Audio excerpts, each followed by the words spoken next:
सभी मेरे साथियों को जय भीम, नमो बुद्धाय। 2 या 3 मिनट का ही समय मेरे पास है। अनाउंसमेंट हो रही है। आज मैं सुबह से दरअसल कल ही दिल्ली में आ गया था। दिल्ली में डॉक्टर बाबा साहब अम्बेडकर जी के स्मारक को अभिवादन करने के बाद कल 30 सितंबर थी।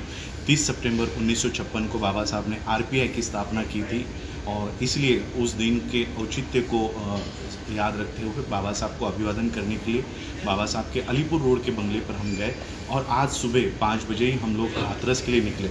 हाथरस के एसपी वहाँ पर उन्होंने हम लोगों को गांव के अंदर जाने से रोका और फिर हमने सपा बसपा का जो आंदोलन चल रहा था वहाँ पे भी हम लोग शामिल हुए और फिर एसपी से और डीएम, यहाँ पर कलेक्टर को डीएम कहते हैं, डिस्ट्रिक्ट मजिस्ट्रेट कहते हैं, उनसे मेरी चर्चा हुई। करीब 45 मिनट से लेकर 1 घंटे तक मेरी चर्चा हुई और एफआईआर की कॉपी हम लोगों ने देखी है, मेडिकल रिपोर्ट की कॉपी हमने देखी है और इसलिए मैं आप लोगों को ये सच पूरे देश को और विदेशों में बैठे हुए सभी लोगों को बताना चाहता हूँ।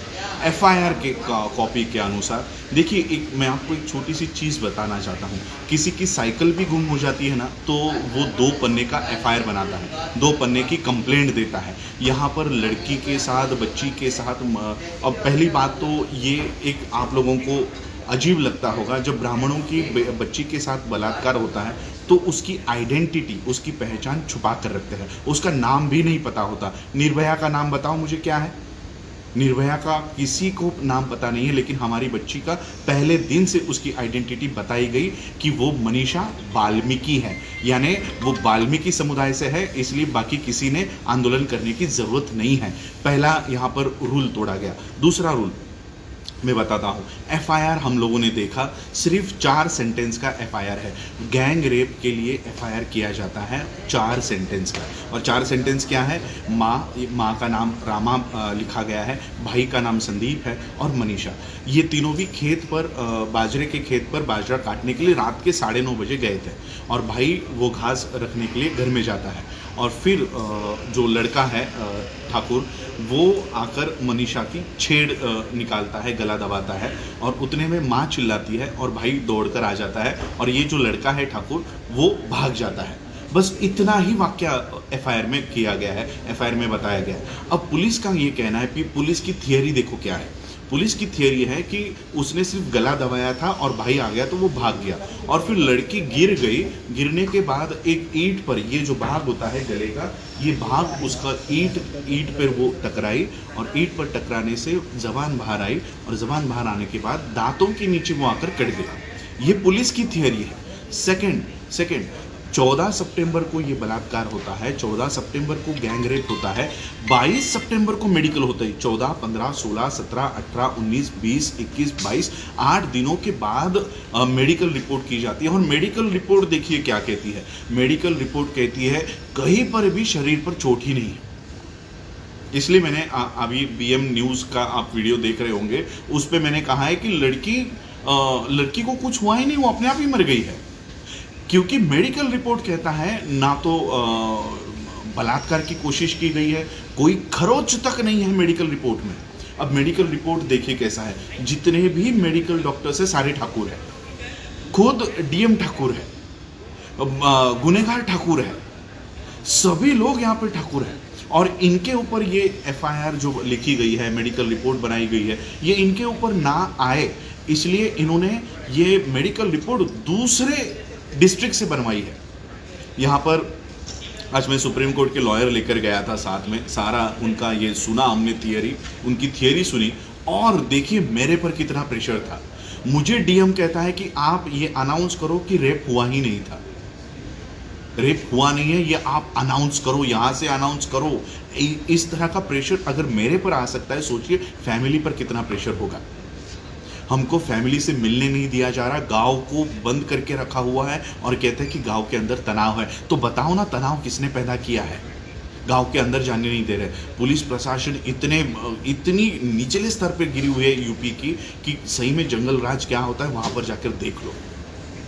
पूरी पुलिस इसमें शामिल है, पूरे मेडिकल स्टाफ इसमें शामिल है और ये नेचुरल है कि वाल्मीकि परिवार यानी उनके पिताजी ओम प्रकाश जी, उनके भाई संदीप जी, उनकी माता रामा जी, ये नेचुरल है वो लोग ये केस नहीं लड़ेंगे, क्योंकि एक बच्ची तो वो गवा चुके हैं, वो अपने बेटे को, अपनी बीवी को नहीं गंवाना चाहते, इसलिए उनके ऊपर बहुत प्रेशर है। रात के 2:30 बजे बॉडी को क्यों जलाया, ये जब हमने उनको पूछा तब ये कहता है कि ये फैमिली उस बॉडी को लेकर बार्गेनिंग कर रही थी कि 1 लाख दो, 2 लाख दो, 5 लाख दो, 10 लाख दो, और फिर जब 25 लाख पर इनका डन हो गया तो बॉडी जला दी। ये इनकी पुलिस की थियरी है, ये पुलिस की थियरी है कि इसलिए हम लोगों ने 2:30 बजे ये बॉडी जला दी है। तो इनके सारे पेपर्स अब मेरे पास आ गए हैं। देखिए, जैसे मैं आप लोगों को कहना चाहता हूँ, मैं तो बाबा साहब का परपोता रिश्ते में लगता हूँ, लेकिन आप लोग, अगर आपको पूछा जाए तो आप कहोगे हम बाबा साहब के बेटे हैं। तो वो वाल्मीकि परिवार भी बाबा साहब का बेटा हुआ, वो वाल्मीकि परिवार भी बाबा साहब को मानते हैं, तो वो भी बाबा साहब के बेटे हुए।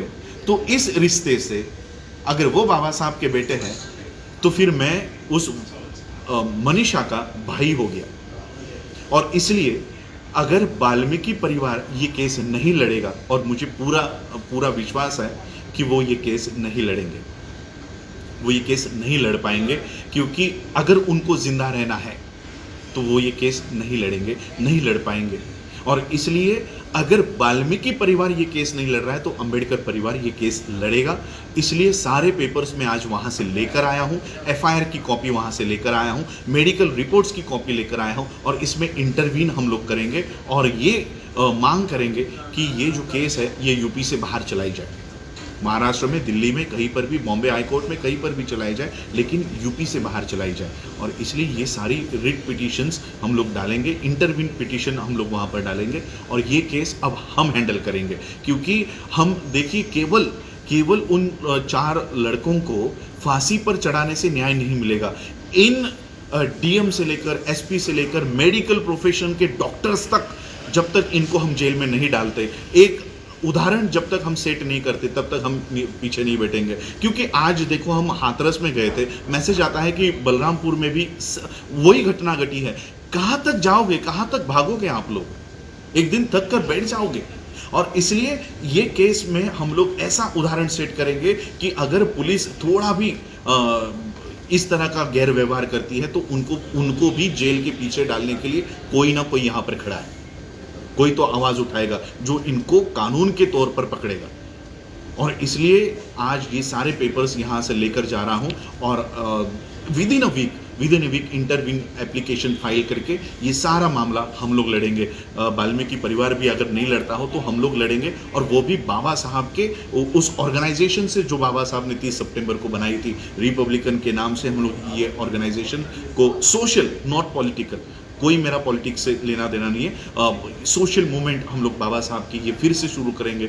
आज देखिए कितनी ताकत है अंबेडकर में।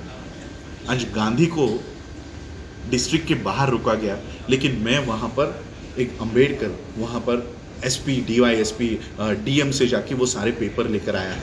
और इसलिए मैं आप लोगों से अपील करना चाहता हूँ, आप लोग देश में, पूरे स्टेट्स में आप लोग ये आंदोलन कर रहे हो, लेकिन उसी के साथ हमको संवैधानिक माध्यम से भी ये आंदोलन करना होगा। मैं इतना ही आज आप लोगों को बताना चाहूँगा, क्योंकि देखिए इतना प्रेशर था, मुझे बताया गया था कि दिल्ली, यूपी में गाड़ियाँ पलटी होती रहती है, मुझे बताया गया था। इसलिए मैंने कहा कि जब तक मैं जिंदा पहुँचूँ दिल्ली में पहुंचने के बाद ये सारी बातें मैं आपको बताऊंगा। इस तरह का एफआईआर बनाया गया है, इस तरह के मेडिकल रिपोर्ट्स बताए गए हैं। मुझे खुद डीएम प्रेशराइज कर रहे थे कि आप ये बताओ कि कोई रेप हुआ ही नहीं है। अब मैं आपको बताता हूँ, डीएम हो, एसपी हो, या देश का नहीं विदेश का कोई भी आकर ये बताए कि रेप नहीं हुआ है, तो भी इसे नहीं माना जाएगा, क्योंकि बच्ची ने, मनीषा ने मरते वक्त ये कहा है कि उसके साथ सामूहिक बलात्कार हुआ है। और वर्ल्ड का कोई भी कोर्ट जो डेथ हमारा होते समय हम जो बयान देते हैं उसको झूठा नहीं साबित करते। और इसलिए जो एफआईआर बना है, जो मेडिकल रिपोर्ट बना है, ये सारे के सारे मनीषा के उस डेथ के समय जो बयान उसने दिया है ये लागू होता है और ये सारे इसमें दोषी पाए जाते हैं। हम केवल इनकी नौकरियां नहीं, इनको जेल के पीछे, सलाखों के पीछे डालने की पूरी व्यवस्था करेंगे। और मैं आप लोगों से ये साथ चाहूँगा कि ये मूवमेंट आप लोगों को संवैधानिक माध्यम से लड़नी है। कई सारे लोग इसको राजनीतिक तूल देने के लिए अपने अपने यहाँ से, मुझे कई सारे, मैं किसी संगठन की बुराई नहीं करना चाहता हूँ, लेकिन कई सारे संगठन जो शुरुआत में मुद्दा उठाते हैं और फिर इसको आप लोगों ने देखा है कि हमारे बच्चों को जेलों में लेकर जाया जाता है और जो नेता ये सारे मुद्दों को उठाता है वो भाग जाता है। तो मैं आप लोगों से विनती करना चाहूँगा कि ऐसी मूवमेंट मत चलाइए जहाँ पर क्योंकि संविधान आपके पक्ष में है, संविधान आपके पक्ष में है। संविधान बाबा साहब अम्बेडकर आपको वो सेफगार्ड देकर गए हैं। इस सेफगार्ड को ठीक तरह से इस्तेमाल कीजिए। ये जो सरकार है, योगी की सरकार हो, मोदी की सरकार हो, इनको हम संवैधानिक माध्यम से पकड़ेंगे। लेकिन इस तरह के अगर हम लोग मोर्चा और अनकॉन्स्टिट्यूशनल काम करते रहेंगे तो हमारे लोगों को फंसाएंगे ये लोग। इसलिए मैं आप लोगों से विनती करना चाहता हूं कि ये पूरे मामले को संवैधानिक माध्यम से हम लोग हैंडल करेंगे। एसपी हो, डीएम हो, मेडिकल जिन्होंने ये रिपोर्ट बनाई है, ये सारे के सारे फंस चुके हैं और इसलिए हम लोगों को उस तरह से इस केस को हैंडल करना होगा और पूरा का पूरा ये केस हम लोग लड़ेंगे, हाई कोर्ट में लड़ेंगे और यूपी के बाहर लड़ेंगे। ये मैं आज आप लोगों को बताने आया था कि किस तरह से पुलिस बोल रही है कि लड़की को कोई इंजरी ही नहीं हुई थी। तो सोचिए, अगर पुलिस ये कह रही है, मेडिकल रिपोर्ट ये कह रही है कि इंजरी ही नहीं है, तो फिर ये सांस रुकी कैसे? यहाँ की जो रीढ़ की हड्डी होती है, ये टूटने की वजह से सांस रुक गई है। तो ये रीढ़ की हड्डी कैसे टूट गई? रीढ़ की हड्डी टूटने के लिए पहले आपकी ये मांस को टूटना पड़ेगा, हड्डियों को टूटा होगा। तो ये कह रहे हैं कि कोई खरोच ही नहीं है, शरीर पर कोई खरोच नहीं है, ये मेडिकल रिपोर्ट बताता है। तो देखिए, इस तरह के सारे ये पेपर्स, इसलिए ये जानकारी मैं लेकर यहाँ तक कैसे पहुँचाऊँ मुझे पता है और इसलिए मैं आप लोगों से यही आशा करता हूं कि आप लोग मुझे इस मूवमेंट में आप लोग साथ दीजिए।